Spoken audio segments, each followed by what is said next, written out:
enjoy a warm welcome back to the PHSR BMW M235i Championship. You've caught us at the second last race of the season. It's race 5 at Portimao. If the last 4 races have taught me anything, it's that nothing is off the cards when it comes to racing these cars. The last race at Hockenheim has showed me very close battles. I have no doubts that the beloved Portuguese Grand Prix circuit will produce a great show. My name is Michael Chute and I am excited to have you along for the ride here tonight at Portimao GP. So without further ado, let's go jump into the stats so far as practice rounds off and comes to an end. So Mihai Neg is at the top of the timing sheets as usual, 8 tenths faster than P2 Andy Darnell, and Fotis 8.5 tenths. So first place is relatively secured by Mihai Neg, but Andy Darnell and Fotis and all the positions for the podium and the midfield, upper midfield echelons, are heavily contested and very competitive here tonight. But let's see, this is just me going off of practice time, so let's see what they're able to replicate into 15 minutes of qualifying as Mihai Neg darts out of the pits with Chris Rogers and Melvin Brandt following him through.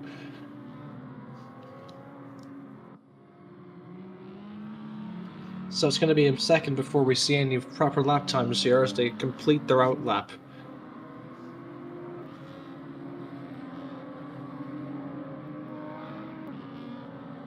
So we'll be waiting around 2 minutes for a lap time now, but believe me, it'll be worth it. As soon as these lap times start rolling in, it's going to start getting a little bit more exciting. I'll have a lot more to talk about then. But it's a little bit more about the Algarve circuit as we know it, as we're racing on it right now. It's a 4.7 kilometer circuit with 16 turns, and there's chock full of sweeping turns and a good mix of hairpin turns that will definitely catch you out if you don't watch the understeer. So in a GT car like this, like the M235i Cup, it's definitely going to be enough to keep you on your toes, and there are certain people who haven't really adapted to Portimao as well as others, so this could shake up the order just a little bit in our very, very close title fight at the minute, because Mihai Neg didn't make it to the Hockenheim race last time, so he lost out on crucial points that Melvin Brandt was able to capitalize on. Melvin Brandt is in first place right now in the championship standings as it is right now with 152 points, and Mihai Neg is in second at just 150, just 2 points behind, and third place goes to Sebastian Gunther with 147 points. That's 5 points between the top 3. So really, if anything can happen here, like anything can happen to Mihai Neg or anyone, like all it takes was one mistake and everything will turn on its head. Like everything is still wide open for the championship here.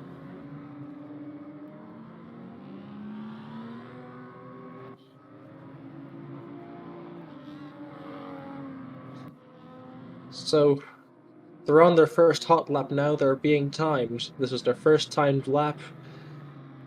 And Andy Darnell is at the forefront with Melvin Brandt chasing him behind him, getting the crucial slipstream. With 12 minutes to go, they just got through the first sector, and they'll be continuing now. So from there, like before I have something else to talk about, I thought I might mention from the practice times. Like earlier in the session when Mihai and Fotis were doing their first laps, they had reached the exact same lap time of 156.072 to the exact 1000th. And that was a first and second place at one point, but that was way before Mihai set his 155. And God knows if he's going to be able to replicate something or even maybe go better. So keep your eyes peeled for him. He's definitely going to be a very big favourite to win this race. But anything can happen here. So it's Andy Darnell, the first one to round Galp corner, sweeping right-hander, trying to carry the speed as much as he can using the little aerodynamics that BMW brick has to offer, and now he sets the first lap time of the session. It's going to be a 1:57.2, and there's going to be a plethora of drivers passing the line now, and Andy's been knocked down to second as Mihai Neg claims first place with 1:55.3 as his first lap time, and here comes Fotis 1 second slower with 1:56.3. Andy Darnell in third with Melvin Brandt in fourth. Many drivers still have to cross the line here. Here comes Jeff Eakett on a personal best. He's going to set the lap time third fastest, ahead of Andy Darnell and Melvin Brandt. And there's other cars passing around him who've invalidated their laps, such as Antonio Costa and Chris Rogers, who I should mention is back from his vacation. He also missed out on Hockenheim, unfortunately, but he seems to be coming back strong with a midfield pack. Midfield promise from the practice sheets. 10 minutes to go, and Mihai Neg isn't slowing down. He's getting faster, half a tenth faster in the purple first sector.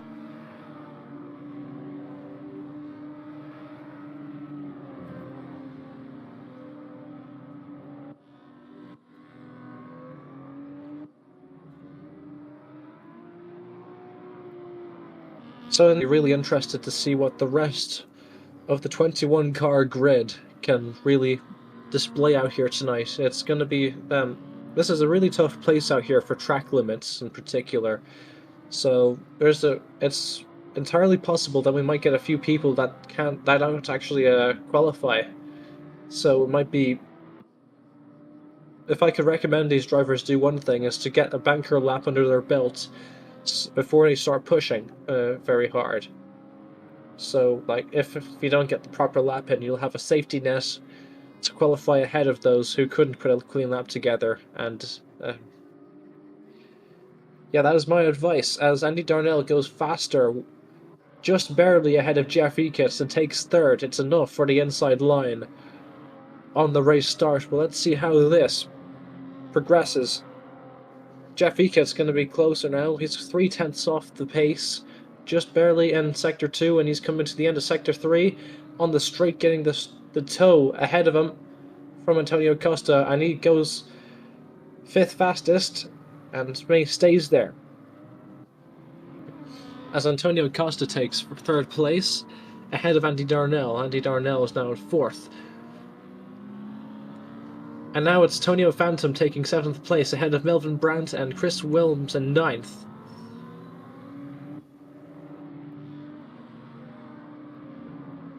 We still have 11 cars to watch qualify. And Fotis sets just half a second off of the full time of Mihai Neg. But Mihai just isn't slowing down. Something about it. He's absolutely locked in. He's in the zone.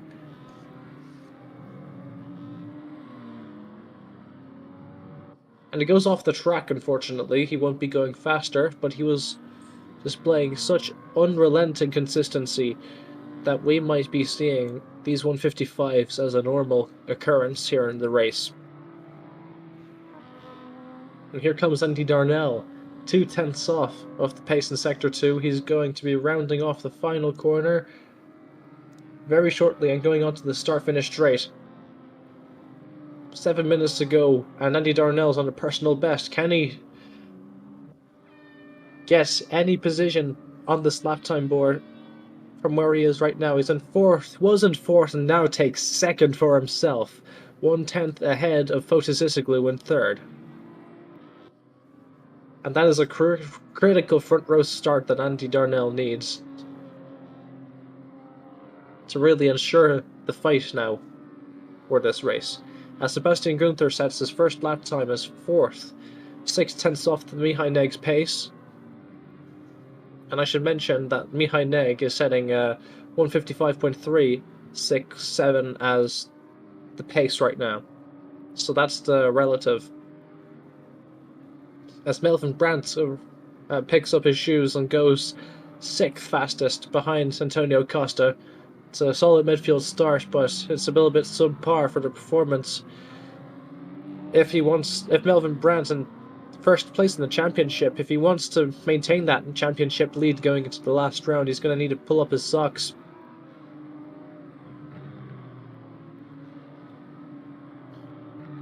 So 14 cars have qualified. Here's your top 10 right now with 5.5 minutes to go, just barely, with Mihai Neg in first, setting the pace of 155.367, with Andy Darnell in second, with Fotis Isoglu fourth, Sebastian Gunther fourth, Fotis Isoglu's third, never mind.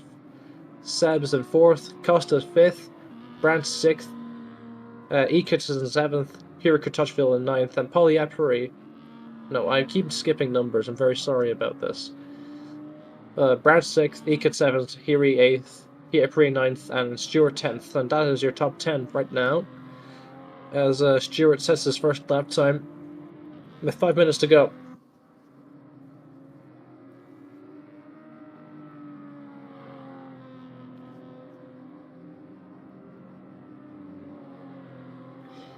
So, of course, a very big factor I can imagine going into the race for people who don't have explicit setups is managing the tire temperature.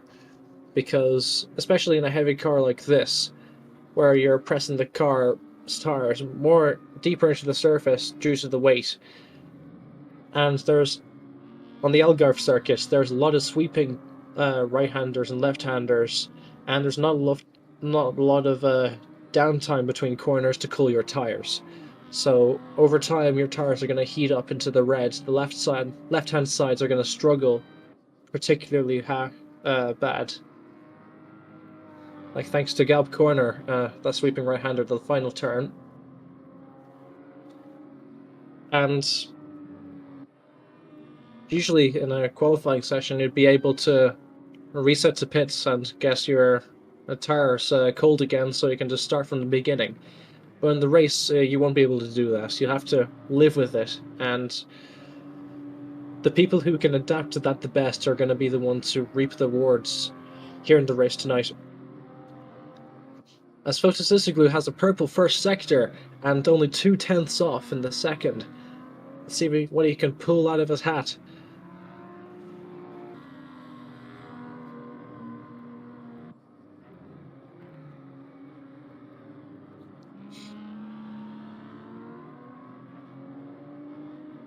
It's all about keeping it smooth down in Sagra's corner. Heading down to the last turn now.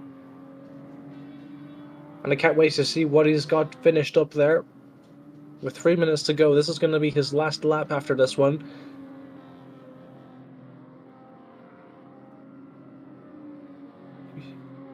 So if you're in the pits right now, and you went out for an out lap, you won't have enough time to finish a lap. Because it takes roughly 2 minutes to set a lap time, and you need to take the out lap into account, so you're not timed on your out lap, unfortunately. So this is going to be a lot of people's last chance to set their satisfying lap time that they're satisfied with, that to get them the position that they want. So to recap, with 2 minutes to go, right before our final round of lap times, Mihai Neg on pole with Andy Darnell second. Fotis is still in the third. He just couldn't keep it together in the third sector, unfortunately. And then there's Sebastian Gunther in fourth, Antonio Costa fifth, Matti Renian has struck up the sixth. Unrelenting consistency from him all championship season from the Finn driver, so keep an eye out for him. Melvin Brandt is seventh, right behind him Paul Liapari in eighth, with Jeff Beekett in ninth, and John Janchik is in P10 and rounds off the top 10 finishers. And I believe Mihai Neg is about to double down on his pole position here. Look at him go from the final corner. He's 2/10 up in the second sector alone. Let's see what he can manage at 155.16. That is incredible.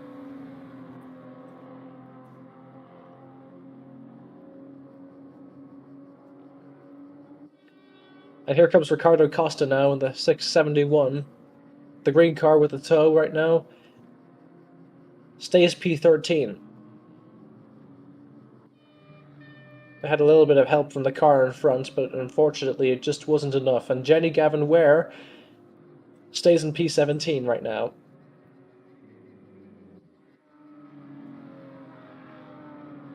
50 seconds to go. This is Tonio Phantom's last chance, amongst others. Let's see if anyone can improve. Antonio needs to get something better than P14. Well, that's what he strives for. He goes 15th as Soaks comes into 10th place. That name's Hungarian. I don't know how to pronounce that. I'm just going to call him Soak, but he's in P10. And you can see the precise lap times for yourself and the delta.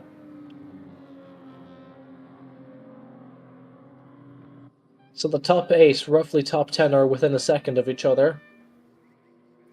And it goes lower if you don't count Mihail's monster pole time of around 7/10 faster than everyone else.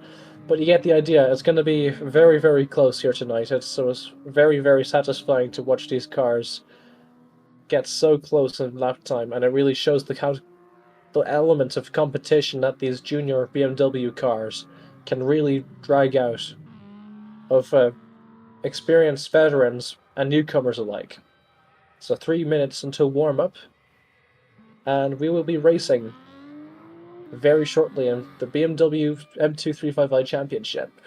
If you've just joined us, this is the second to last round of the championship, and there's a three-way title battle at the minute between Melvin Brandt, Mihai Neg, and Sebastian Gunther, with Neg on a very, very big advantage right now.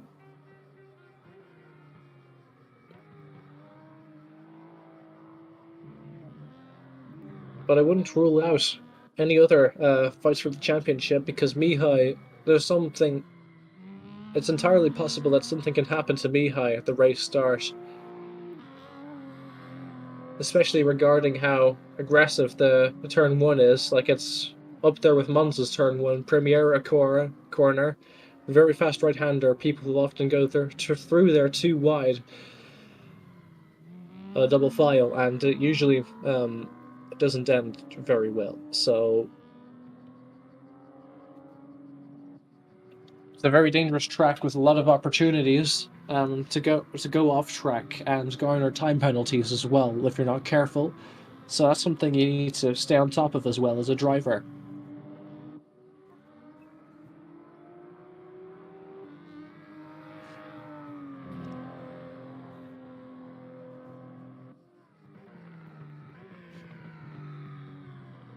So around 80 seconds to go, and we're racing at Portimao at the Algarve Grand Prix circuit.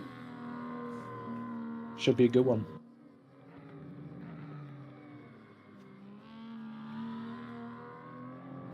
But once again, I must reiterate for the race. So as the race goes on, like explicitly for people without setups, because there are some people running stock, and despite it being open setup, and that's okay. But for a lot of people with their driving styles, it might be a little bit difficult to keep the tire temperatures on the left side under control due to the nature of the sweeping corners, with not very much downtime to cool those tires down. So in practice and qualifying, of course, you can just reset the car to pits and drive out again. That'll reset your temperatures to cold, and you can heat them up again and go for another green run. But in the race, you can't do that. And I really suspect that the people who will capitalize the best today are the people who best adapt to these very, very hot tire temperatures. And unfortunately, I just saw in the Discord that Gabriele Tapux didn't make it. Just missed out, unfortunately.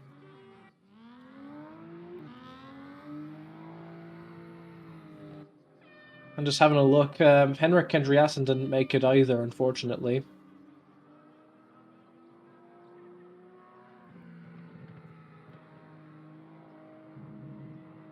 So a big RIP in the chat for Gabriele Tapux, who couldn't make it, unfortunately.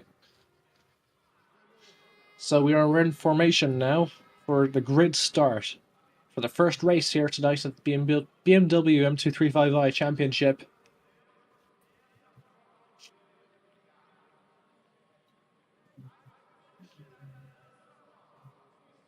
So let's hope there isn't too much of a mess now going into turn 1.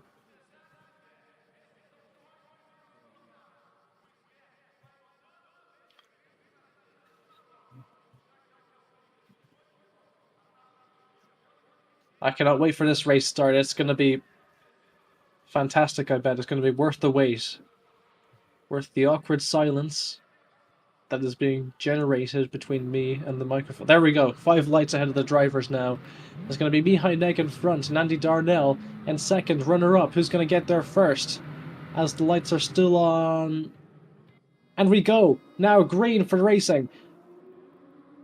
Neg on pole and Andy Darnell getting a very good start, almost cutting him off. He gets him. Going into turn 1, Andy Darnell gets him first, and Andy Darnell is in the lead with Fotisisoglu in 4th, challenging Sebastian Gunther for 3rd place. And on the inside line, can he get it done in braking? Maybe. Yes, he can. Getting it done on the braking. Going into turn 3. Mihai Neg and Andy Darnell are having a very good fight up front. And there's a big spin, a big crash, wrecking in the midfield. And that's Jeff Eckett and Anthony Principe, unfortunately. A lot of positions were shuffled in the midfield there, and they're still too wide. Double file going into the second sector. Melvin Brandt's looking to get a position from Deso Sok in P9. Following him very close, it's very possible that he can get this position back. Melvin's lost 2 positions at the minute. He started on P7 and then he dropped back from P9, unfortunately. But it's up to him now, and during these 13 minutes to go, to get this under control. And secure as much championship points as he can to keep himself in the fight for the title. And unfortunately, Jeff Eckett has retired, and here comes Anthony Principe, who got wrecked out of it as well in 21st, fighting with Jenny Gavin Ware for 20th. And they're too wide. Deso Sok versus Melvin Brandt. On the final corner, Brandt has to go on the inside. He's not on the optimal racing line. He's scrubbing a lot of speed off of it, and he gets in front of the car that he's trying to pass for so long. Deso Sok, and goes into P8, and now his next target is Paulie Apari in 7th. 7/10ths ahead of him. And now he has to get his head down for these next few laps. Now we have a look at Paulie Apari in 7th. Having a look at Matty Renian going through the first turns. It's crucial that he's this close, because then he's going to be able to take advantage of the slipstream. Is very important in these cars. But Andy Darnell's managing to keep it very close with Mihai Neg. He's keeping right with them. 5/10ths separate them, more or less. And Fotisisoglu 7/10ths off, respectively. So Mihai Neg hasn't quite gotten into the zone just yet.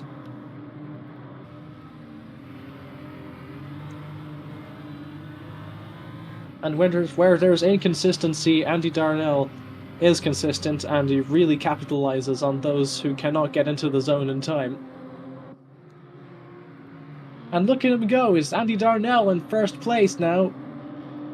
Getting it done again on Mihai Neg. They're side by side, up in front. Mihai Neg's on the inside line. He's going to take it. The lead once again from Andy Darnell, but he definitely has the pace this time round. But here comes Fotisisoglu and Sebastian Gunther and the rest of the pack behind them. They can't trip over each other much longer, otherwise they're going to have to start defending from their own positions as well. But Andy Darnell has a very good run on a very close slipstream going into the final corner, onto the ever so large start-finish straight. And unfortunately, Timo Reiter has retired from the race. I didn't see that, but he goes in. On the inside, Andy Darnell in second place, pulls out. Thinking better of himself, he wants to survive. He has 10 minutes to get this move done. It's very excellent thinking. But he needs to stay on his toes. And here Kratochville has gone off, following a battle with Adam Stewart. He's sitting there in the gravel trap, and unfortunately he's lost out all of his positions. He's at the back, right at the back, with P17, right along with Jenny Gavin and Anthony Principe.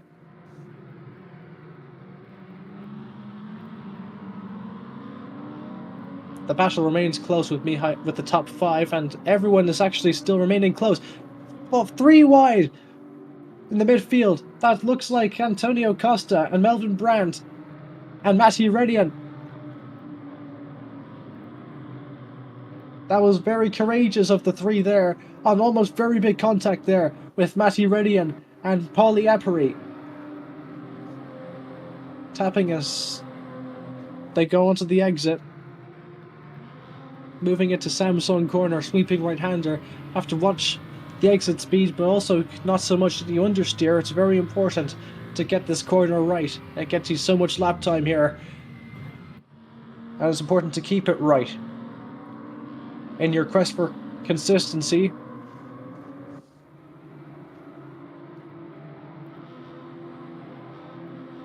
Sebastian Gunther is getting into a good groove now, trying to get his head down and get that final podium spot in the form of Fotis Sisoglu in 3rd, while maintaining his gap between Antonio Costa, 3 tenths behind him in 5th. He's ready to strike if, at all, he falters.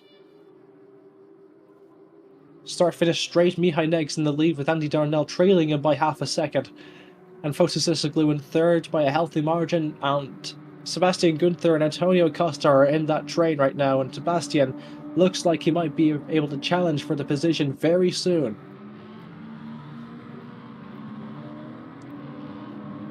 Matti Raikkonen is trying to catch up to Melvin Brandt. It's a pair of 696 cars in the red livery, the exact same red livery. It's hard to tell between the two, but Melvin Brandt's in the lead. The P6. And Raikkonen's behind him in 7th. Brandt didn't get the best exit there. He's going to give him the opportunity, Matti Raikkonen, to go on the outside line. It's the inside of that left-hander, but on the right-hander, and right after it, it's going to be the outside and the unoptimal line. So that's going to be why Melvin Brandt keeps 6th place. And very opportunistic thinking. A thought-provoking way of defending here at this track. You have to really strategize and really know what the line is into your current corner and what it is afterwards.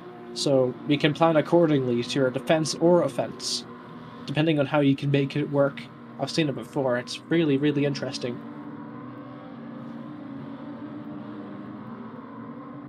Seven and a half minutes to go. Your top 10 is Mihai Neg leading the race, with Andy Darnell dropping back to a second, Fotis Sisoglu second, and 2 seconds off of the lead, with Sebastian Gunther in 4th, Antonio Costa 5th, with Melvin Brandt going up to 6th from 7th, fighting his way back up very slowly but surely, with the Epri 7th, Raikkonen 8th, Asok goes to 9th, and Janček caps off the top 10 in a very solid midfield running through the first corner. Antonio Costa, Pauli Epri, and the top 3 are fighting. They went 3 wide into the first sector, and I believe you didn't really catch that, but I think someone went off the track in the first sector. I didn't quite catch that. I was looking at at the monitor of positions, but I believe someone else is. There's actually other people who have unfortunately DNF'd. Wackel Coles, the newcomer, has unfortunately retired, and Henrik Kotochville has retired since his crash. That we saw him in the gravel trap. Means 18 cars still in the running out of the 22.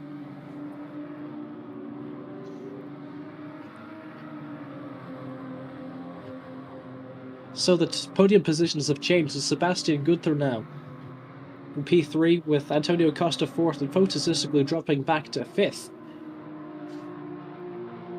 And you can see Brandt is all the way in the mix there, looking to advance his position even further in his bid for the championship lead.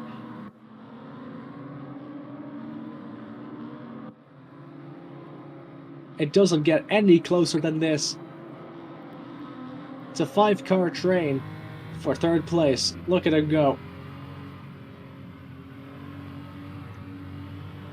Sebastian Gunther in 3rd has to in that Red Bull car has to hold off this pack of hungry wolves. Look at him, Antonio Costa. He veers to the right to cover off the inside line, the preferable line to attack. But Antonio muscles his way in. He's found a way in onto the first turn and pulls out at the last second. And Sebastian Gunther keeps third place. But here comes Melvin Brandt on Photosystic. He's getting the move done on the inside. Look at him under braking, going into turn 3. Melvin Brandt takes 5th place and advances his position one step further, and his next target is Antonio Costa in front of him. He's getting the grip of this track very, very well. He's had a eureka effect moment, and he is absolutely making it work to the best of his ability. Having a look now with Antonio Costa mounting his attack on Sebastian Gunther to 2 wide. It's a double file going into the next turns. But he's going to have to pull out. He's still 2 tenths behind, but Sebastian Gunther has successfully held him off. He needs to start watching his exits. I know the tyres are starting to get hot for a lot of these drivers, but it's going to have to be imperative that he get these exits under control, or else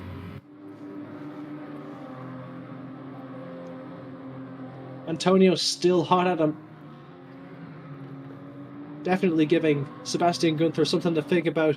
It's constantly going side by side, very squirrely. Very scary moment for the 151 of Antonio Costa in 4th. Antonio Costa is actually in his... I should mention, he's actually from Portugal, so this is technically his home race, Antonio. And Ricardo back in the field, let's not forget him. But Antonio here is fighting for the podium here, with 3.5 minutes left to go. Can he do it? Can he get the pace in order and consistency over Sebastian Gunther and take the podium in his home race here in the BMW M235i Championship? Let's see happen. 2 wide. And it's chess on 4 wheels. There's nothing but waiting to do to see if the move gets done. And Sebastian Gunther maintains the lead over Antonio Costa. And as soon as they trip over each other, Antonio's tripping over him far too much as Melvin Brandt catches up right up, and so does Melvin Brandt get up in the mix in P6. So there's a plethora of cars looking to advance their position, each of them more consistent than the next. Antonio on the inside as Sebastian Gunther finally gets it done, but what happens about the exit? They're 3 wide going on the exit of the turn, and Sebastian Gunther has Melvin Brandt on the inside of him, but now is on the outside going onto the next corner.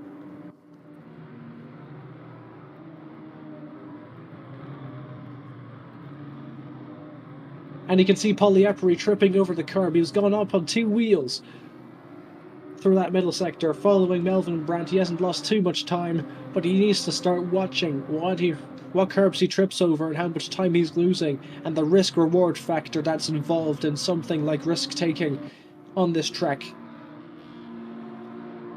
So Sebastian Gunther has just lost out for 4th, but he's still a chance with 1 lap to go, with 2 minutes left to go.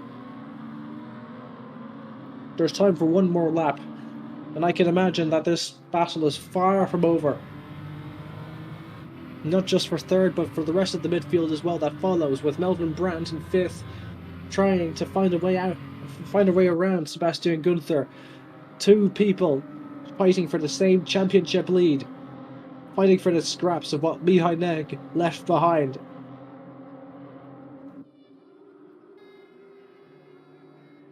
Slipstream is the big word here, as Melvin Brandt flashes his lights behind Sebastian Gunther. He appeared to try to intimidate him. He says, I'm gonna go for 4th.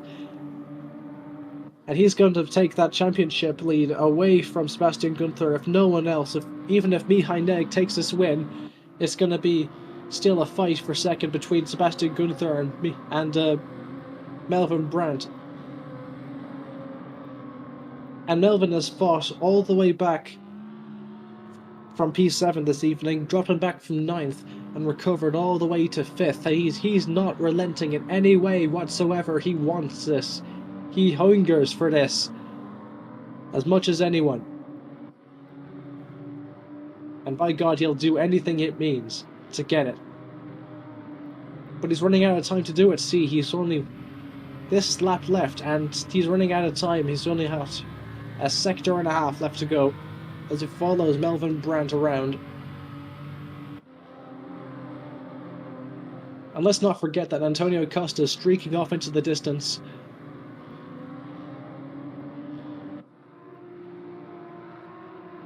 And the clock has reached the double knot. This is indeed the last lap, with Mihai Neg in the lead with lap 8.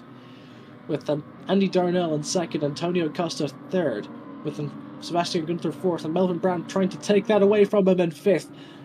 Still on.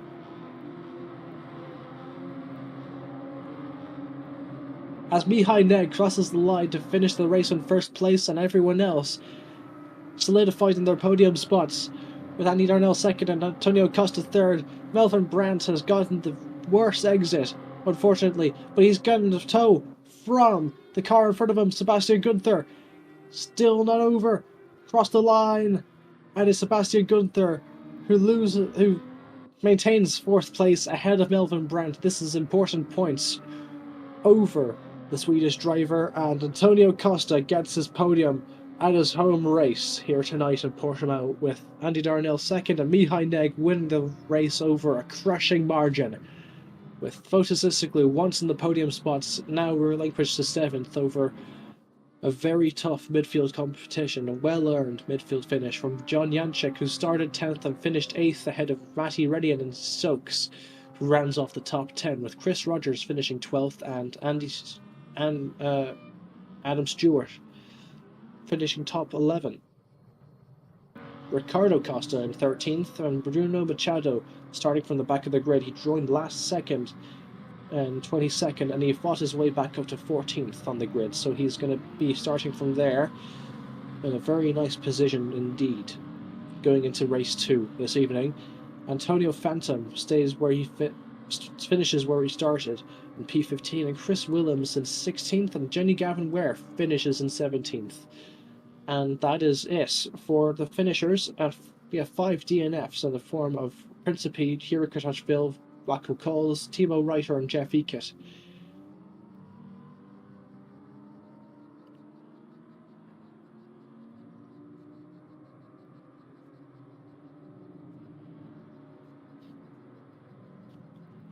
So now I imagine we'll have a little bit of intermission before our next event now, happening in a few minutes' time.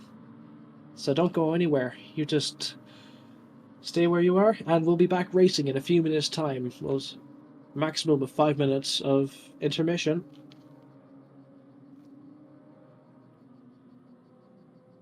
And wow, I am absolutely out of breath.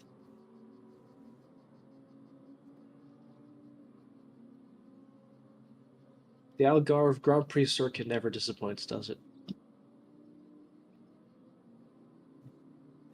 But if you're after just joining us, you have just stumbled upon the second last round of the PHSR BMW M235i Championship at Portimao, and the complexion of the championship is growing ever so closer by the race. So you just missed one of the really exciting midfield finish, and you'll have... Don't fret, because you'll have the opportunity to witness just another one, just like it, in a few minutes' time. I'm Michael Chute, and welcome to PetrolHead SimRacing.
Okie dokie, so we have 40 seconds left of intermission for the second race. There's going to be a reverse grid, I believe. So that's going to shake up the order a bit, and it'll give people a chance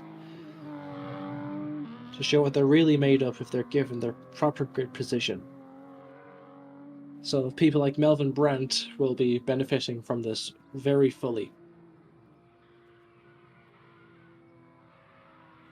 So before we continue, I'd like to pay my condolences to Timo Reiter and Waco Coles, whose games crashed, unfortunately.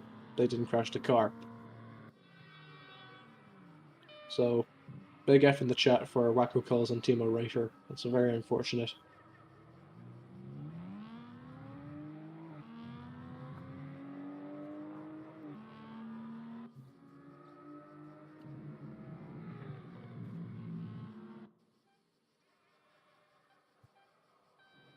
Okie dokie, we are now lining up for formation for the second start of, well, I mean, the start of the second race. I don't know why I started. It's the second start. That would imply that we had to restart the race, but you know yourself.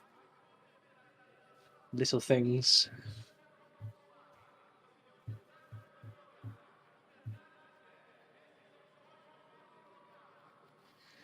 So now you can see Melvin Brandt has capitalised fully off that reverse grid. He's starting on pole.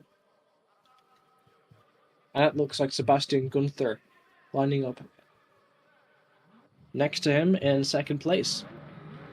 And that's Yepuri in first, and Paul Yepuri in first, and Melvin Brandt in second, Sebastian Gunther third, and Antonio Costa fourth, with Andy Darnell fifth, and Mihai Neg sixth.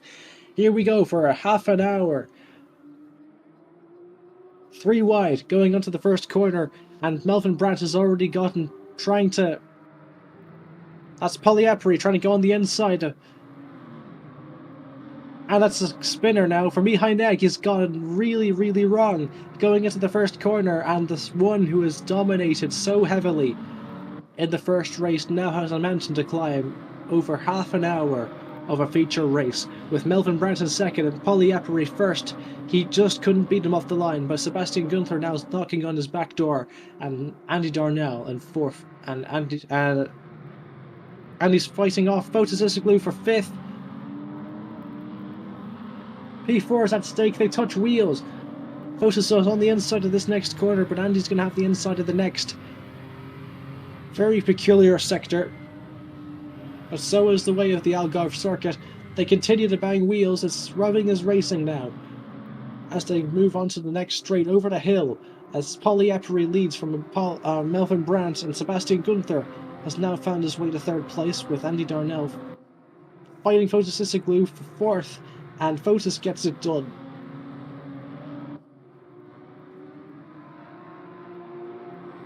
And he needs to watch out for Antonio Costa now. Right behind him, he's biting on his back door, waiting for it to open up, and that's a few cars nearly banging very, very badly. Chris Willems at the back, Bruno Machado amongst other people. Absolute free-for-all at the back here. So casting our eyes towards the front, and Sebastian Gunther goes very wide there. I wouldn't be surprised if there was a time penalty of sorts, or definitely incident points, but Melvin Brandt is using the toe very efficiently on Polyapri, as Paul hasn't been able to shine through properly through that sprint.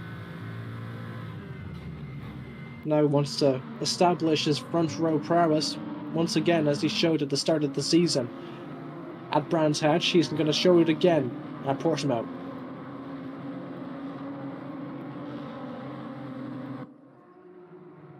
It's going to be a fight on the inside, maybe for Matti Renian in 7th. Having a look, but he doesn't go through with it. He needs a better exit than the cars ahead of him.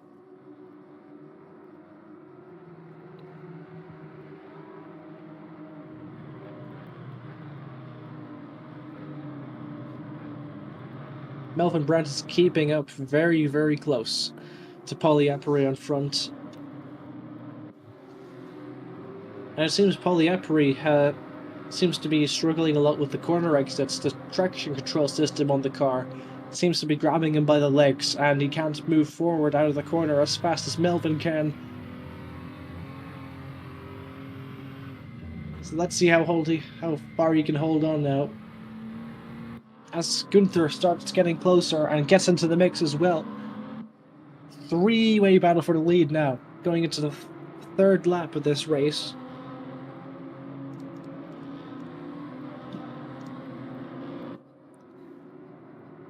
Three cars snaking through the fast right-hander of the Galp corner onto the start-finish straight. Your top 5 right now, I should say top 10, is Polyepri trying to fight off Melvin Brandt on the start-finish straight with Sebastian Gunther ready to snatch up anything should anything happen. They go all over the place. Melvin Brandt on the outside and Polyepri on the inside, going wide but robust. Not entirely off the racing line, but he knows that his time is soon going to be up. He needs to try and defend as much as he can against Melvin Brandt and back him into Sebastian if he wants any chance of maintaining that front position for 25.5 more minutes. As Fotis Sissiglu in 4th and Andy Darnell in 5th are having a good scrap in the midfield. Very, very good action from them as well, I imagine. And Antonio Costa in 6th, Matti Rennie in 7th, Soaks 8th, Jan Janchik in 9th, and Mihai Neg has so far recovered up to 10th from last place after that first lap skerfuffle. 5 minutes into the half an hour feature, 25 minutes left to go.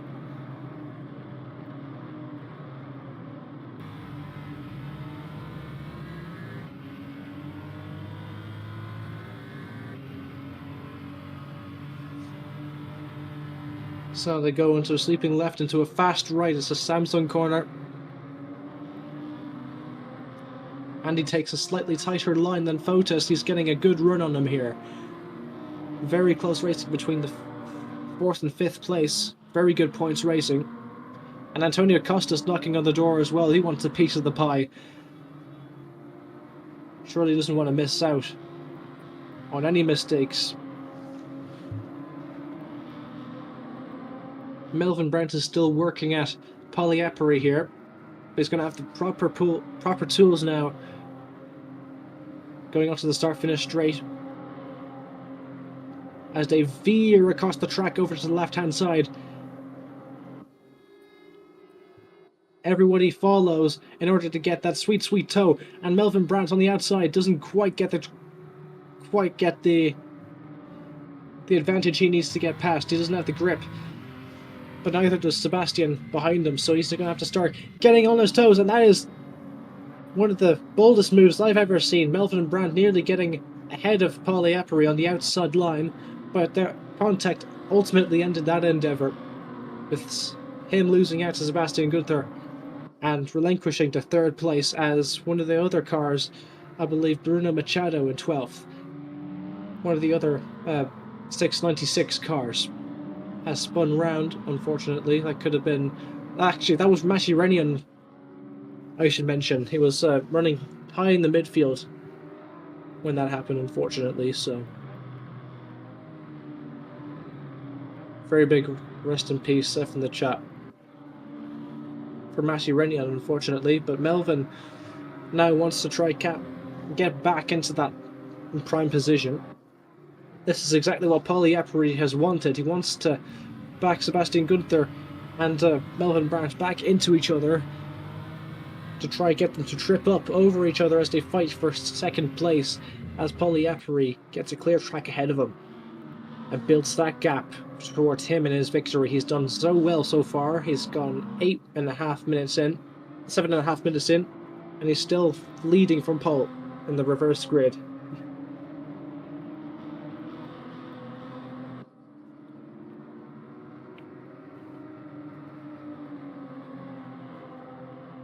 Time will tell now whether he's going to get a run going onto the start-finish straight. Melvin Brandt versus Sebastian Gunther, one step at a time. Polyepri's up in there in the mix as well. They're bump drafting each other. Sebastian Gunther and Melvin Brandt.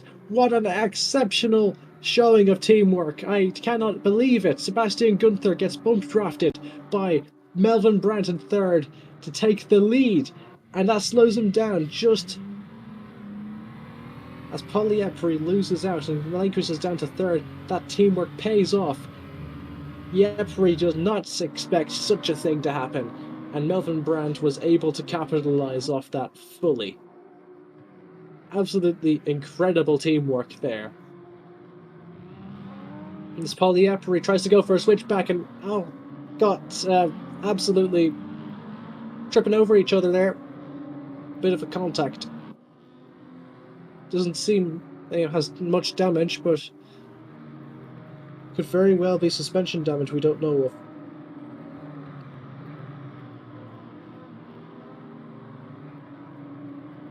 It's all about being aware in this section of the track with Andy Darnell fighting in the midfield, and that's the spin from the 151, and he clicks. Antonio Costa, Deso Soak, and Antonio Costa have suffered the consequences. And that's very unfortunate. And Mihai Neg is also dropping back down the order as well.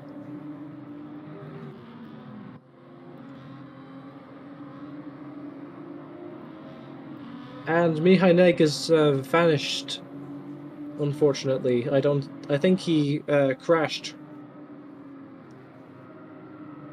That could may well have been the demise of the Romanian esports driver, but that presents now an excellent and golden opportunity for our top two right now.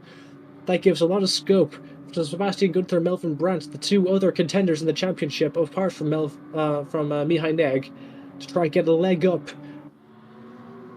coming to the end of this championship. We're in the second to last race, and they need as many points as they can possibly scrounge together in order to be in the best possible position to fight for the championship at the final round at Raceway Bridge. But one step at a time now, as Melvin Brandt needs to chase down and catch up to Sebastian Gunther. Half a second separate them, and Seb seems to be getting the better exit this time round. Out of Torre Vip. So here comes Soak now. He's catching all the way up to the midfield now. His pace is absolutely golden now, and his consistency is absolutely unrelenting. So he's mounting a very big challenge on Fotis Isoglu. Coming through Samsung corner.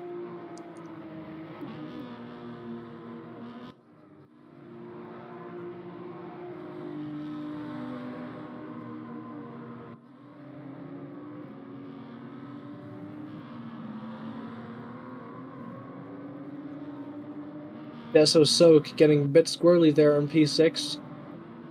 Driving right on the limit. He wants 5th place as much as anyone. Just needs to find a way past Fotis Isoglu. But now it's going to be another move involving the toes. They move left, back to the right. Melvin Brandt versus Sebastian Gunther for the lead. 18 minutes left remaining in this race. Sweeping from side to side on the track in order to try break that toe that has been keeping together the two drivers like a magnet.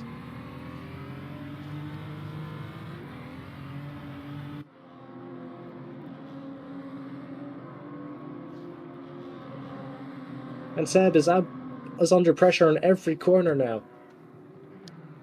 On every straight. He needs to keep an eye out. He's going from side to side on the track. He goes off track slightly. His traction control holds him by the legs. And Melvin Brandt gets a better exit. He's getting really, really close to Sebastian now. He's going to be in the position, a prime time, to try make an offensive.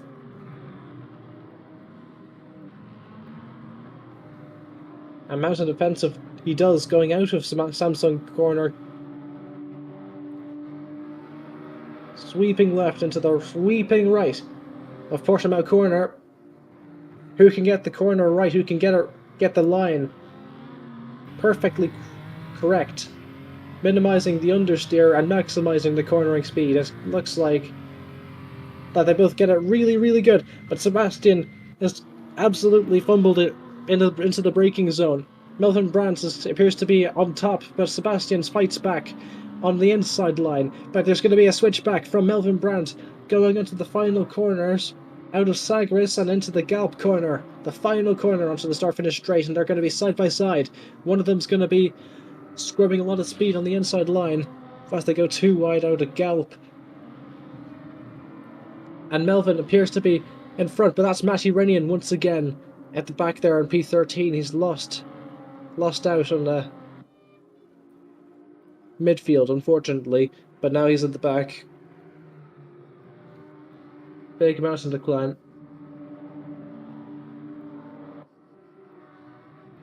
Here comes Sebastian Gunther now, who was leading for a time, but now wants to take that lead back. And now it is Melvin Brandt that feels the pressure, as Melvin Brandt no longer has the toe in front of him because he is the toe that Sebastian Gunther is using to absolutely magnetize to his left rear bumper. They are no greater than half a second apart from each other at any given time, it seems. And Polyepri is just 1.5 seconds back from the leader, just watching it all unfold. With Andy Darnell in fourth, keeping the consistency very close and holding Fotis Isoglu at bay, with Soaks in sixth and Adam Stewart in seventh, doing very well to keep Bruno Machado building a gap of a second to P8, and Jeff Eckert surviving this long into 9th place, and John Janchik rounds off the top 10. A very respectable position from John now. Antonio Phantom gets overtaken by Antonio Costa as he's fighting his way back up the midfield. And that is their new P11. Antonio Phantom is in 12th now, with Mihai Neg not quite getting the recovery drive he wanted out of 13th place, with Ricardo Costa in 14th and Willem in 15th. So here it is now as they magnetize towards each other, first and second place, fighting for the win here for 15 minutes to go.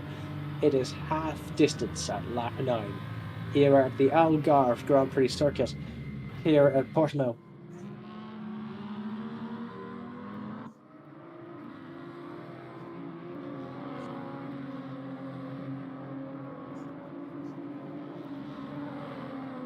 Heavy braking zone into Tory Vip.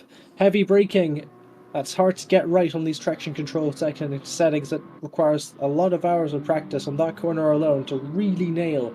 And it appears that Melvin gets the better of Sebastian at that given time. But there's plenty of other opportunities to get closer, as the midfield of 4th to 6th are in a train. 3 cars. It's Andy Darnell versus Fotis Isoglu versus Soak as they get closer and closer to each other. They're in their own bubble as they scrounge about for midfield points.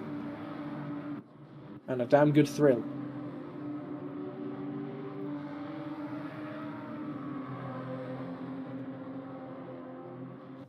Scrambling into Portimao corner, the sweeping right-hander. Fotis takes a little bit of a tighter line, but doesn't get the exit quite right. He's under attack now by Soaks, who was alongside for a time, but now doesn't quite get the alongside him. Tries for the move, but isn't alongside as it goes round Sagres corner.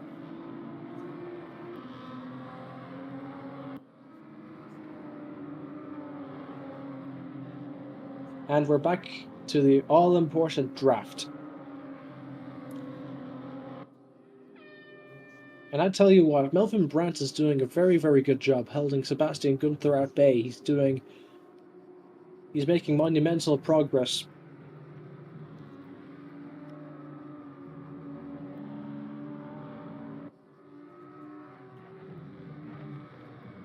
And before the first race concluded,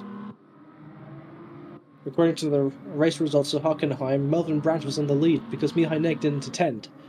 So, with Mihai winning the race, the sprint. He's effectively out of contention for the feature now. He's fighting Tonio Phantom for P12 at the minute, and that is Tonio Phantom in the bin. Right as I said that, that might be a hint as to how he was overtaken, but I digress. But in any case, Mihai Neg won't be contending for a very high midfield finish to keep the points ball rolling like he was in the first race. So this gives Melvin Brandt and Sebastian Gunther, the other two contenders in this championship, to really get a leg up and get onto even footing coming into the last race. Because this is the second last race of the championship, so there's not a lot of time left to decide this title. So every point at this stage counts. As Fotis Isoglu and Andy Darnell bump their front and rear bumpers, as one gets a better exit than the other.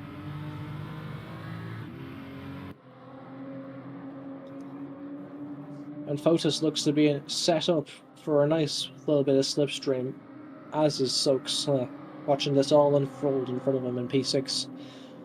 5th and 4th place, scrambling for position, and Sokes sees the sign. He sees Fotis Isoglu on the outside line, and Andy Darnell going defensive.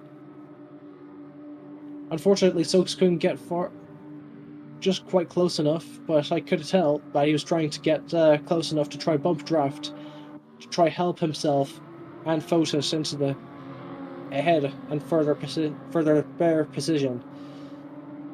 So 10 minutes left to go, and they're still going across the track to try break the toe in 1st and 2nd place.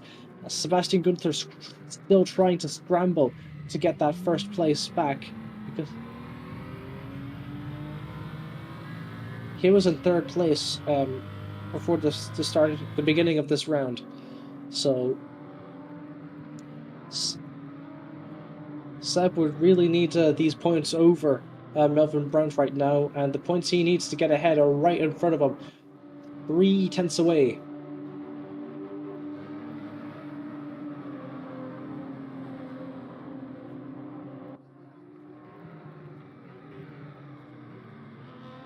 And were this a sprint race, it would have ended by now, but now, thanks to this being a feature, there are 10 extra minutes on the clock. So a lot of drivers' tires are going to really start to cook up now as they start to overheat on the outside. Front left in particular, as they go around sideways and gallop. No time to cool them down in time for Primera and Lagos of turn 1 and 2.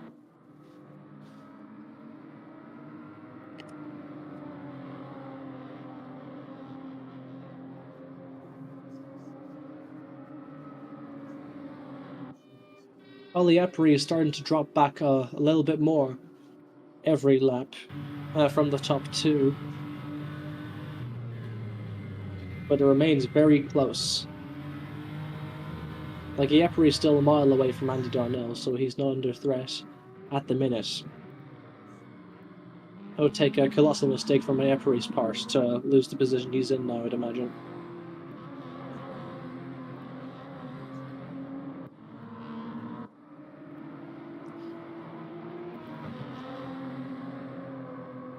Three cars battling.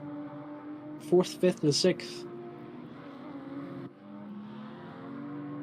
Andy on the defensive on the suboptimal line as he's assaulted by cars behind him. A little bit of a touch from Deso Sok in 5th, and Fotis Isoglu couldn't follow him through. Just tripping over each other, unfortunately. The same situation that Iepri was in at the start, trying to maintain his win. But I still cannot get over that bump draft move that Melvin Brandt and Sebastian Gunther worked together to overthrow Paul Iepri from the race lead, as you don't get much better moments of camaraderie in this sport than that.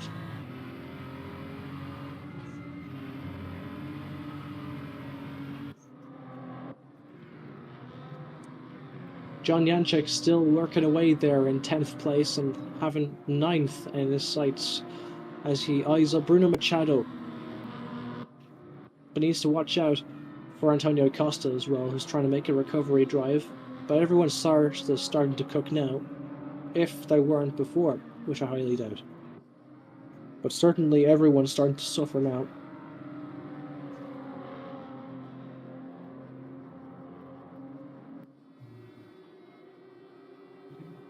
And no matter how hard he tries, Sebastian just can't get past. He just can't find a way.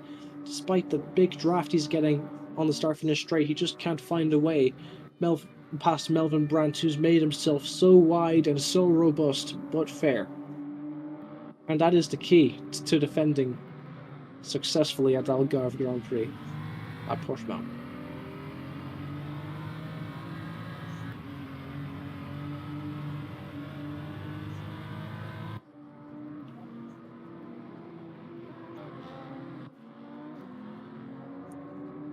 Keeping their rivals close. In the heavy braking zone, Photosystem overshoots it by a mile, and he loses out to Soak, and has to relinquish to P6. Unfortunately, he needs to work his way back up in these next 5.5 minutes or so left of the race.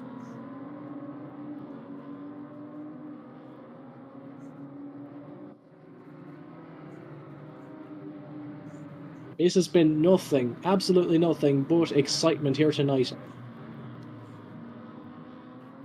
Janček trips over the curb and loses a ton of exit speed.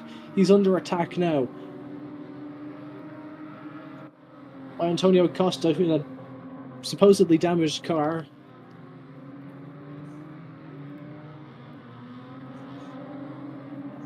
Because I tell you, that was some smack he was in earlier when he was fighting up in the midfield, when he was wrecked out of it. Very unfortunate, but he's making it work. He's putting Jan Janček under pressure.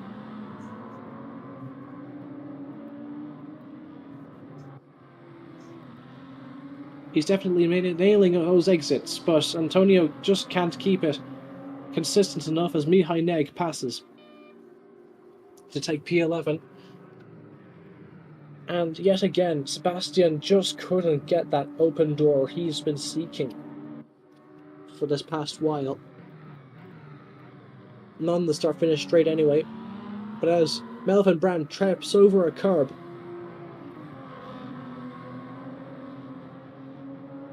doesn't get quite the exit speed that he's been hoping for. But then, as I should mention, that Polyapari is getting a lot closer than you would have thought a few laps ago. They're tripping over each other, they're slowing each other down, and Sebastian Gunther takes the lead from Melvin Brandt and the hairpin.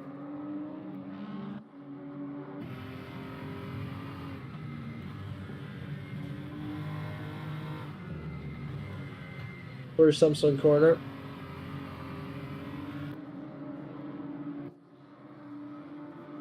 Melvin's starting to lose a little bit of exit speed from that as well. And it's actually under threat now from Polyapari. He's making a move on the inside. Big dive. He's making it work. No, he doesn't.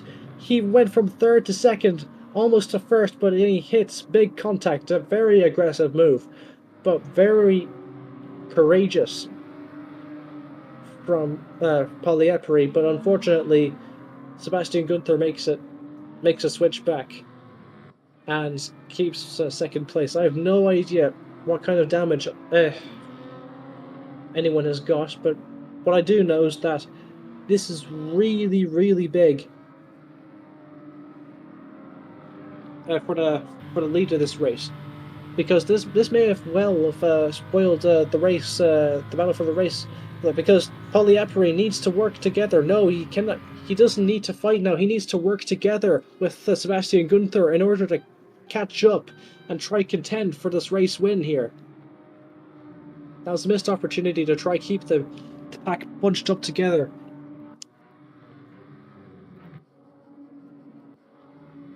Like, you need to... Of course, you're not always on a team. You're trying to... This is obviously a competition, but sometimes it's more efficient to work with each other, to try work as a team to get more top speed on someone in order to beat them, if you cannot do it by yourself on raw pace, or if you've lost the draft, such as the way Sebastian Gunther has lost it now, unfortunately. But we are getting into the tail end of this race. And the gaps are getting bigger and bigger as the tow is now eliminated from play.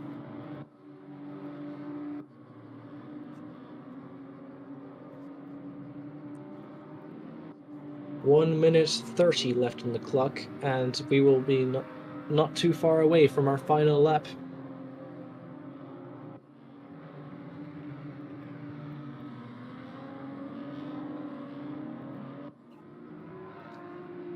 Fotis has done a mighty job keeping it consistent, trying to follow Soak, waiting for Soak to make a mistake.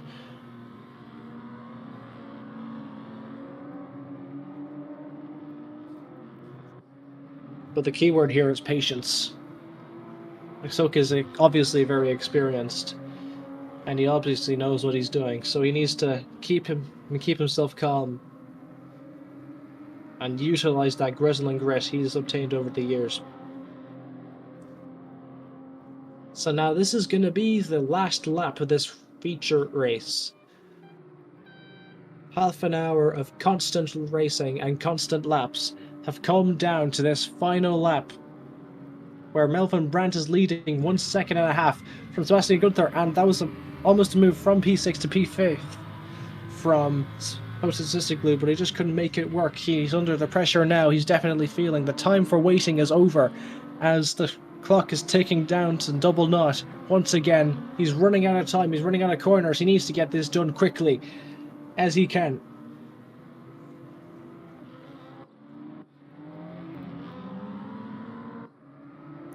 And now we're having a little bit of a deeper look at the tail end of the midfield here, with John Janček trying his very best to try get past Machado. But it's hard to defend and attack at the same time. Very big pressure.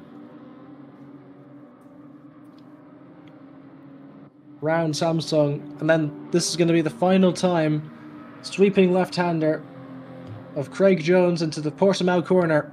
Sweeping right. The left-hand side tyres are screaming in pain as half an hour of racing comes to a close, but they're not done yet. They have one more sector to prove who gets these positions and what finalises these points that are so important in these late stages of the championship. Double knot on the clock, and this is going to be the last lap. For sure, Fotis Isoglu almost clips the car in front in 5th, Deso Soaks, and he's blown it. It appears. And that contact could have very well cost him.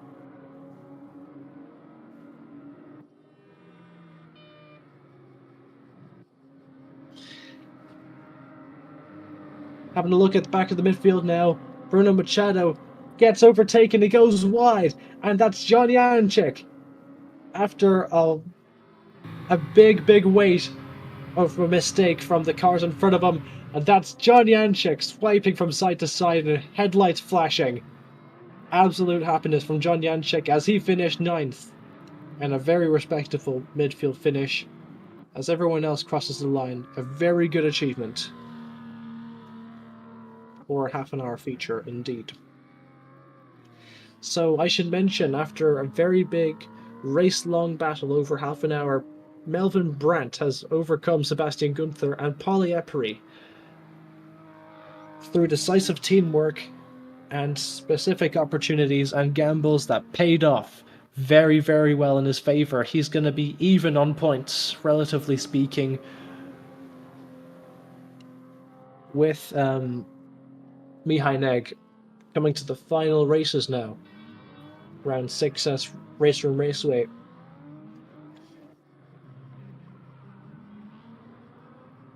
But the fastest lap, without a doubt, is Mihai Neg. But unfortunately, he couldn't make it back up the midfield in time. In fact, died. Got killed actually mid-race. I'd imagine. I need to figure out what happened in the Discord. But that was a strong performance and a strong show from everyone involved here tonight.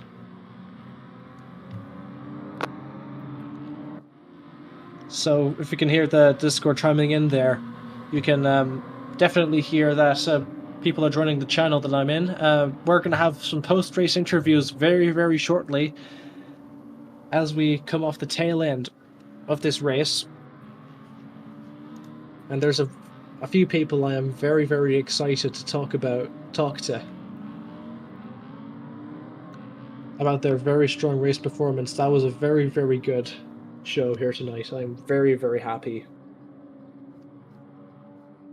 And I have enjoyed this, like, very, very much. And I have really, really hope that you enjoyed it as much as I have, because there's never a dull moment here at the Algarve circuit, in my opinion. Never a dull race. But yeah, I'll be back in a second as I round up our guys for the post-race interviews. Got a lot of people that I'd love to hear from, so hopefully they'd show up. No guarantees though. I'll be back in a second.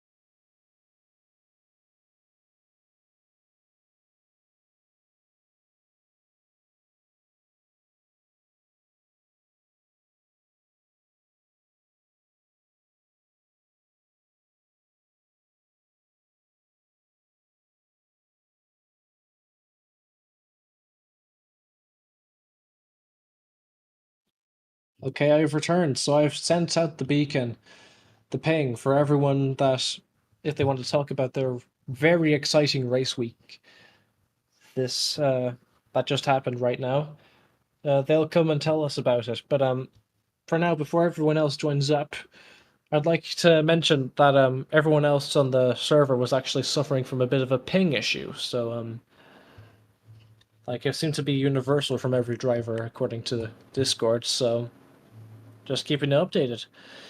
So without further ado, I'd love to hear from a few from a few of you guys that have joined up in the commentary channel. And I suppose the first up, I'd love to hear from you, John, if you'd like. Hey, Michael. Hey there, John. So that was a very, very respectable showing of. Yeah, it felt like fighting for first in the second race. Yeah, that was a very good effort from between you and Machado. Machado was very strong there. Yeah, I was surprised he was that strong tonight. He's usually quite a bit weaker competition.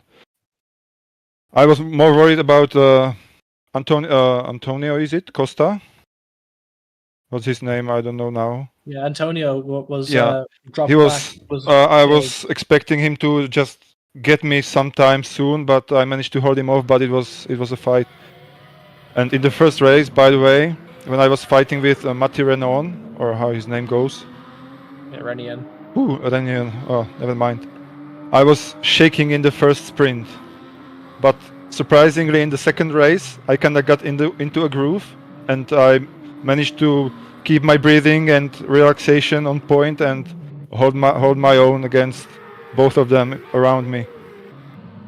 It was a hard-earned ninth place, and I'm proud to at least manage this because my time wasn't really good tonight. You've done a very, very good job. Yeah, I'm happy I was seen on the stream again. I was making the best I could to be seen and to get the best position. I had people watching me from a different group, so I had to make a good showing. Yeah, good man. Well, you definitely if anything, you definitely put on a very, very flashy ending to that second race, and you really deserved that P9. Well yeah, done, I was surprised I managed to get on the inside of Machado when he just led off at the last turn and gave it to me.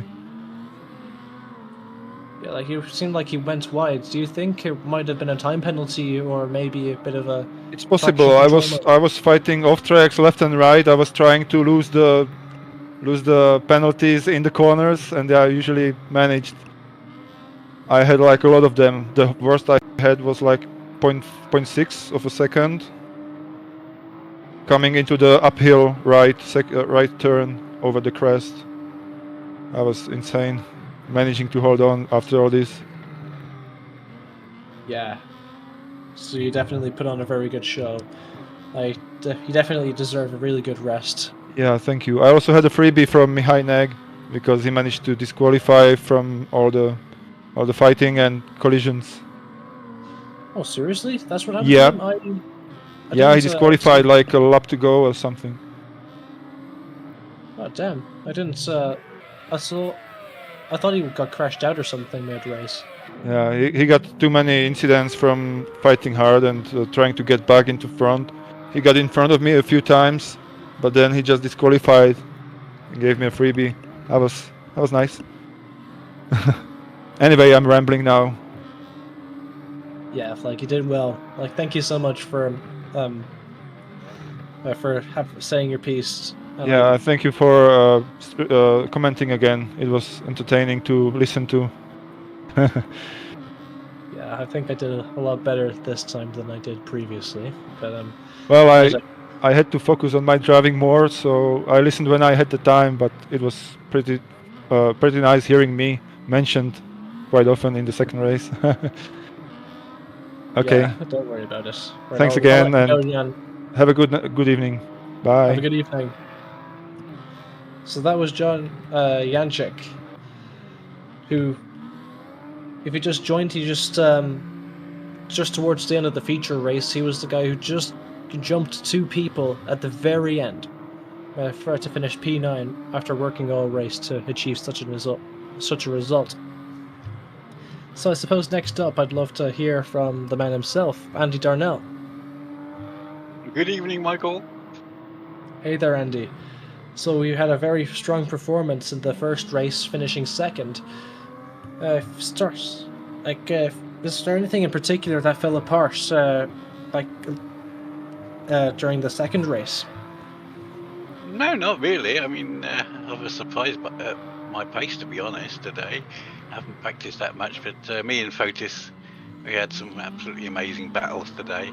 I'm pretty sure we kept it fair. We exchanged paint once or twice, but it was brilliant fun. I mean, we're great friends off track, but on track, we were great competitors. It was amazing fun. Thoroughly enjoyed it.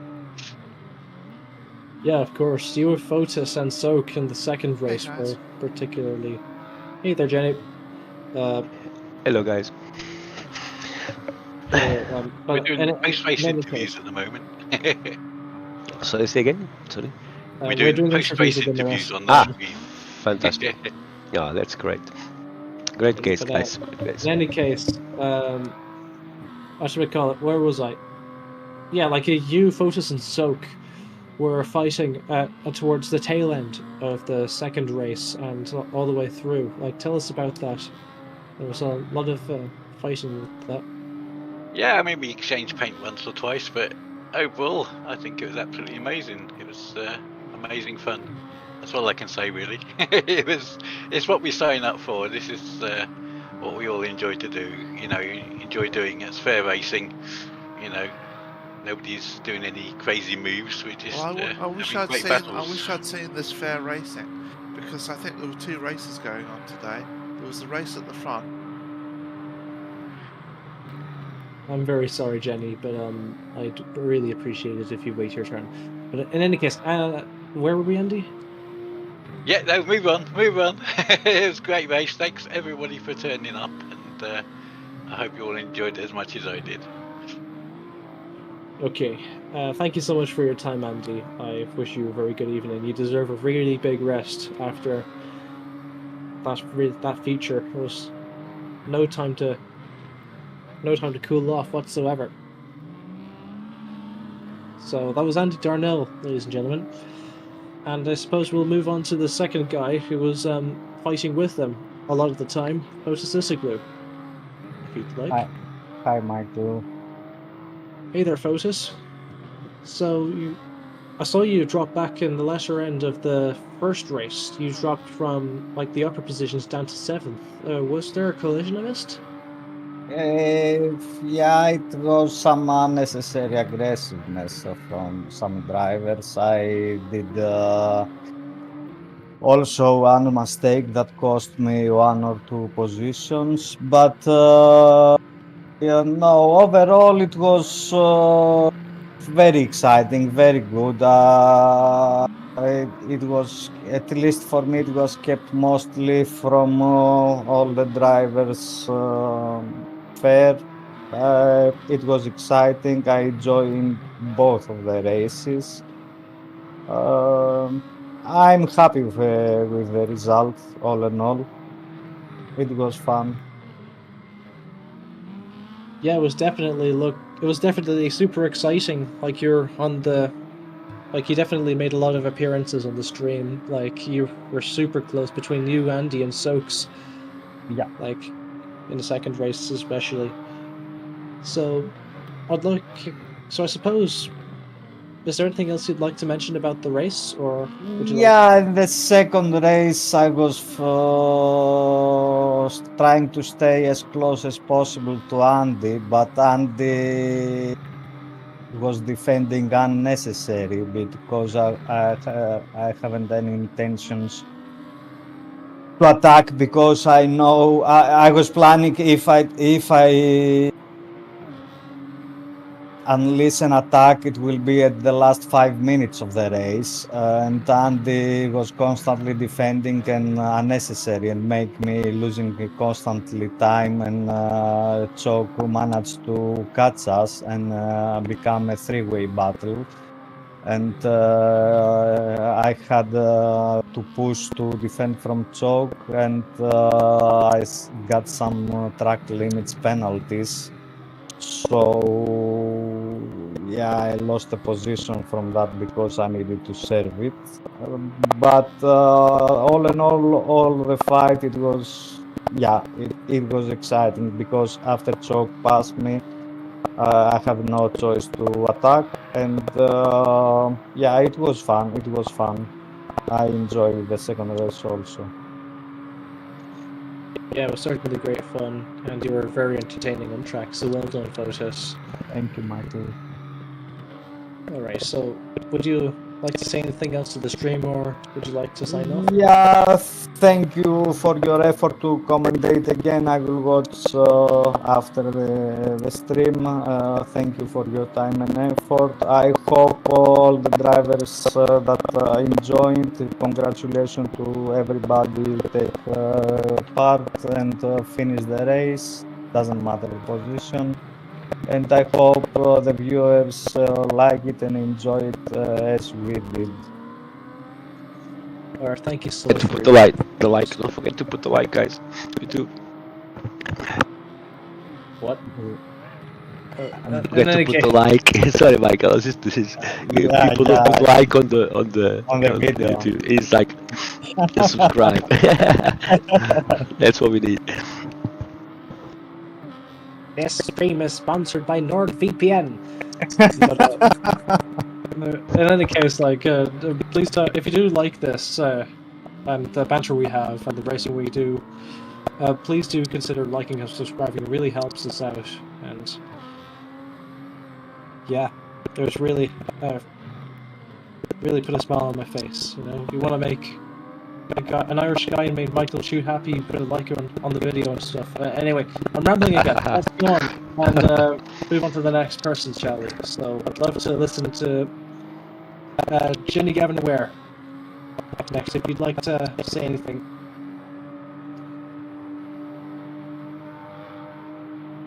Jenny. No, she doesn't want to speak, I don't think. That's perfectly alright. I suppose I'll move on to the next person now with the race two winner, Melvin Brandt. If you'd like to. Hello, Michael. So that was I must say, like, that was an incredible performance that second race. I cannot get over that. Like, that bump draft move between you and Seb on Yapri, that was crazy. I didn't expect that out of nowhere. Yeah, I thought if I wanted to get past Paul, I needed to do something different. And I saw Sebastian had a good exit, and I just followed him and bump crashed him to the lead, and then took the second place. It was a very smart play indeed. So, of course, you won the second race, but that was a bit of a more troublesome and a little bit of a tough first race as well. You started 7th and then you dropped back to 9th, and you fought back all the way up to 6th and tried for 5th in the latter stages. But how was that? Yeah, that was a tough race. The caller didn't. I missed the timing in the last run with like 15 seconds maybe. So P7 is the start, and then someone just sent it in the first corner. I thought someone was going to die, but no. And then someone sent it in turn 3 as well. I need to do something. And then just try to get ahead. Push everything I had. Yeah, I get the feeling like that. I can feel it everyone around us.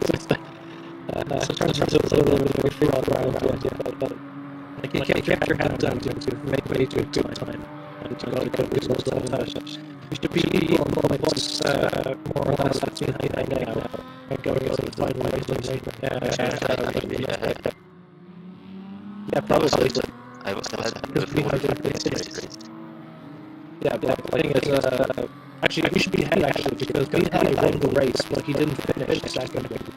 And he finished both, and he won the second one, so that should point to you being in the lead still, with a nice, hefty lead. I think Gunther is the second now as well. Maybe. Yeah, Gunther will be second, I believe, because Gunther finished right behind you. Yeah. Yeah, the complexion is getting really close now with the championship. So, do you think you'll be able to take the crown? I don't know. We are going to see it next in 2 weeks. I think it's gonna be close. Yeah, certainly. It's really sizing up to be a really exciting. Yeah. So, yeah, it's going to be really exciting in 2 weeks' time when we have the final round. So tune in for that. Sorry, there's something in my throat. Melvin, was there anything else you'd like to mention, or would you like to sign off? I want to thank you for the commentating and for the racing between Gunther and Paul in the second race. It was clean and it was so hard but fair battles. Yeah, absolutely. Never a dull moment between you three over the second race. Like, there was always something crazy happening. You were really entertaining. Yeah. Alright, so I'll let you go, Melvin. Thank you very much for speaking your piece. I'll see you next time. Yep. Goodbye. So I suppose the next driver I'd like to speak to is PetrolHead, someone who started on pole for the second race, but he had a he was trying to fight really big and ultimately lost out in the second race. PetrolHead, ladies and gentlemen. Hi there, Michael. Hey there, Paul. So that second race was really something. You were definitely had the pace to win if you kept it. Yeah, there's not much to say. I mean, I was a few tenths lower here and there than Malvin and Sebastian. We had a great fight. It's a shame that in the second to last or third to last lap I made that big mistake there, and I took Sebastian out from the winning. Yeah, but in the end, I mean, we had a great fight. It was an awesome race. It's a shame I didn't qualify higher than that. I haven't got time to practice, so here in sim racing practice makes maybe 60 or 70% of the pace. And in the second race somehow I found a pretty good pace, or maybe in the first race in the second half I found a good race and I managed to finish in P6. Yeah, but it is what it is. It's a shame I miss the last race Hockenheim, so I'm not a championship contender. So I just had fun, tried to keep it safe. Didn't work out in the end, but it was great fun this year. Yeah, of course, that's the best way to approach it. Yeah. Well, I can't imagine. Like, walk us through your reaction when you figured out that Sebastian and Sebastian and Brandt were bump drafting each other to get past you suddenly. I knew it's gonna happen. I had the awful exit of the last turn, and when I moved to the right and I saw Sebastian not coming in the slipstream, I knew Malvin would be smart enough and push him. I just knew it's gonna happen, and I hang tight to the inside of the fourth corner, try to limit the damage. But in the end, in the second corner, Malvin managed to pass me again. I saw that coming as fast as I exit the second corner down to Main Street. I knew it was going to happen, so I just braced myself, pray not to die. It turned all right in the end. I mean, after that I managed to keep up with the guys. It's a shame they didn't fight any harder than that, because I would have a chance earlier. Yeah, but it was a great race. And a great move from the guys there. Yeah, of course, you definitely had a very good run tonight, and I wish you the best for to carry that momentum of race 2 into the final round of Raceway. So Yeah, thank you. all right, so Paul, is there anything else you'd like to mention to the stream, or would you like to sign off? I think I told you the other races what I got to say now. Thank you for the commentary, and let's hear what Sebastian has to say about that incident when I took him out from the race win. So I just can't wait to hear Sebastian now. Yeah, like we'll hear from him soon enough, I'd imagine. I'll keep that in mind. So Okay. thank you for your time. Yeah, thank you. Have a good night. Have a good night. So the next driver I'd like to interview is Ricardo Costa, someone at the back of the midfield, but still strive to put on a very good fight. Hello there, Ricardo. Hey Michael, how you doing? You're right. Yeah, it was a good race. It was good. It was some fun. Obviously, there is always some new drivers that just take it a bit hard in the first, second lap. But apart of that, it was really cool. But with the penalties really low, and obviously if you get out of the track, you get penalties. So that was a key point for the race, I think. Overall, it was a good race. Yeah, of course. So, of course, there was, as the race progressed, I think you were fighting with Mihai Neg in the second race as he dropped back. Yes. It was really cool. Yeah, this car is tricky as the left front tire gets really damaged quick. So the car starts to get a bit unbalanced. So you need to be very careful with the cuts of the track and try to keep it safe. It was really nice race. Thank you very much for all the drivers, as always, and the squad. They did very well. And thank you very much, Michael, for the commentaries as well. It was great. I was watching you too, and it was really nice. So, guys, well done. Let's go for the next race. But at the top was great fights there, and it was really amazing to watch. I watched most of it already on YouTube, and it's amazing, guys. Well done. Thank you so much. So that was Ricardo Costa, ladies and gentlemen. Wait, actually, sorry, Ricardo. Is there anything? Is there any thing that you'd like to mention before we sign off? No, just a big thank you to everyone. Obviously, I know most of the drivers. Andy is doing very well. The big community, PetrolHead. They need to keep push.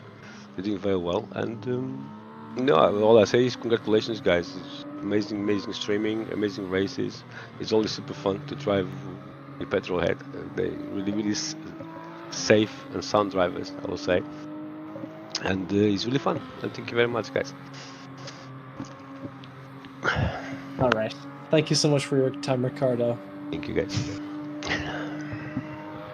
Okay, so that was Ricardo Costa, and now, last but not least, Sebastian Gunther, who I had beg to actually come back because actually me and Paul actually we want to ask you about remember when Paul was taking you out. What walk us through what happened really, like how did it happen? After following Melvin for, I don't know, 10 minutes or so, I had a single chance to overtake and take the lead, which I took, and it worked out pretty clean, I think. And just 3 corners later, I was approaching the corner, which is a pretty difficult corner, but it's not a place to overtake. And I was looking into my radar, and I just saw a red dot flying up my inside, and I was like, "No, Paul, what are you doing?" Sadly, I saw it too late. I was taking in, I was turning in already, and made a contact. But in the end, he gave me the position back, and I finished P2. So good result nonetheless. Bless you, Michael. That was scary. Oh, sorry. Bless you, Kiri. Hello. Hello, my friend. By the way, the server was struggling again for me, so I couldn't. Michael, could you hear what I did say? Yeah. So sorry. Please repeat this. I'm so sorry. No problem. Yeah, so once again, I was following Melvin for like 10 minutes, and there was a single chance for me to overtake and to make it cleanly, which worked out fine in the end. And just 3 corners later, I was approaching this very difficult right-hander, and I saw a red dot on my inside, on my radar, flying up the inside, and I knew it was Paul. Sadly, I saw it too late, and I was turning in already, so yeah. But he gave me the position back, so P2 is still a good finish. I don't care. I'm not mad. All right. So at least there's no bad blood between you. It's all fair game between you. Yeah, absolutely. Or that's great to know. It's great to strive for. But in any case, like you guys should be on relatively even footing coming into the end of onto the last race in terms of championship points, because it'll be between you, Neg, and Brandt. I believe it's a 3-way battle.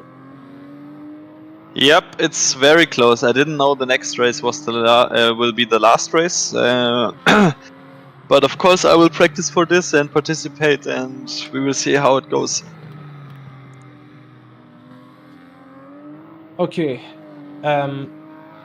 Alright, so is there anything else you'd like to mention, Sebastian? Like, thank you so much for coming back, by the way. Like, I know you got your regular sign off. I'm sorry. No worries, mate. Well, thank you very much for your time, for commentating. I will watch the stream tomorrow night and enjoy again.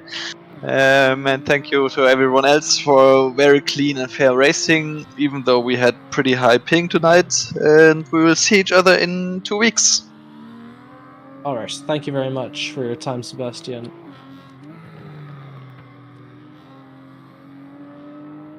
So that was Sebastian Gunther, one of the 3 fighting for the top at the end of the second race, and there's a few more people that have come in since, and one of them is Jenny Gavin Ware, if you'd like to mention. Yeah, hello Michael, thank you for commentating. That was excellent listening to you during the race.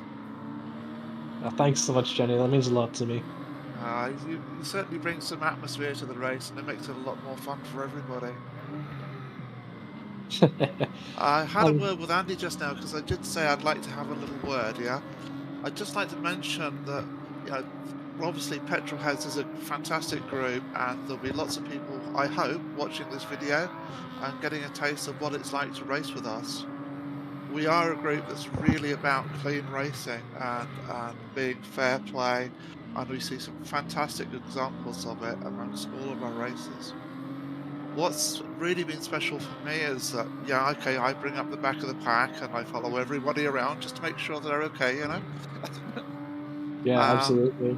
But I will say that this group makes a place for everybody to race in. however fast you are, as long as you keep it clean. And I think that's a really great thing to say about the group. I'm very proud to be a member of it. Thank you. And that's all, Jenny. We're really happy to have you. And yeah, we're glad. I'm glad that I'm able to, bring a more atmosphere to the races. But anyway, thank you so much for all the compliments, Jenny. And of course, you're right. We have a really good community, and I'm just so fortunate to be a part of something so great and something big like this. But in any case, Jenny, would you like to mention a few things about your race, or would you like to sign off at that? My race was exceedingly entertaining, considering this is probably my least favourite car in the whole game. But it really taught, of course, by driving any car in this game, you learn so much about driving your favourites as well. So it's been a really rich learning experience today as I practiced for the race during the day. And I really felt the excitement and the build-up tension coming to the race this evening. So it's just been a lot of fun, and it's a very good experience. Yeah, of course. It's always the experience that keeps you coming back to racing. It's just you just can't get this feeling anywhere else. It's absolutely magical. And I really agree with you on that one. So, in any case, thank you so much for your time, Jenny. I really appreciate it. Thank you, Mike. All right, have a good evening. Same. And there's one more person I'd like to interview, who here at Krasnochville, but so Well, this race didn't go well for me. It was lagging a lot as any other race in this series, so I know it was undrivable at all. I couldn't simply it wasn't lagging entirely. It was only stuttering, but it was still like a little bit distracting, a little bit. I don't know what's happening with the servers, because before this series it never happened before. I don't know what to say here, really. So interrupt, Michael. We will look into it, Yuri. Me and Andy, we already discussing it, so we will look into it and we'll get it sorted for you. We'll speak privately and then we'll get it sorted. We have a big upgrade on the 26th of March. Absolutely. Our server's got 900 up and 900 down, so we're looking forward to that. Yeah. Big upgrade coming, guys. That's it. Alright, so that was a bit of a word from the eyes in the sky here at PetrolHead SimRacing, and the server providers, the ones who make it possible for us to go racing like this. Very big thank you to them while I'm at it, but please continue, Hiri. Well, and sorry for the disturbance before I was able to speak. I didn't know it was still going with I forgot with it was still there was still interview. Yeah, no worries. I suppose in the future, if it's after a race and I'm talking to someone and most of the other guys have their microphones muted, it probably means I'm having an interview. So but do read the room. By the way, if I come back to the race, the practice looked promising. I finished P4 in practice. Then qualifying, I started I think P12, and then it started to stutter a lot at the start of the race.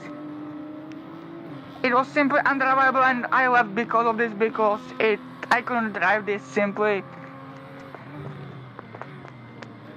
Yeah, fair enough. It's a tough combo, and it appeared like not everyone had it very easy with this combination of. Well, I don't say the combo was hard. I say like those on the servers were undrivable during the race. I'm sure you're far from the only driver who had to put up with that. I'm sorry for that, Gary, but that's just the way it was. But you made the best of it you could, and that's what matters. So in any case, is there anything else you'd like to mention to the stream, or would you like to sign off? Well, I know this community is great. I want to stay here, but I hope this will improve in the future. Well, I mean, like you heard Andy and Ricardo, they'll improve it soon. Yeah, I heard that. All right, so that's it then. Like, thank you so much for your time, and I hope to see you on the next round for the finale.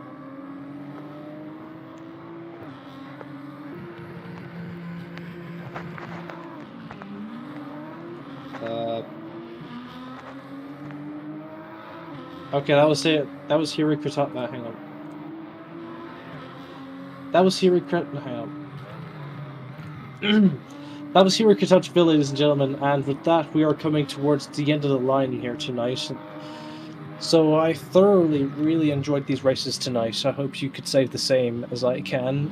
Portimao is really famous for intense battles and unmatched flow, and this round was no exception at all. So be sure to join us in 2 weeks' time for the 6th and final round of the PHSR BMW M235i Championship, the penultimate battle for the championship at Race Room Raceway, the 3-way title fight. Be there or be a loser.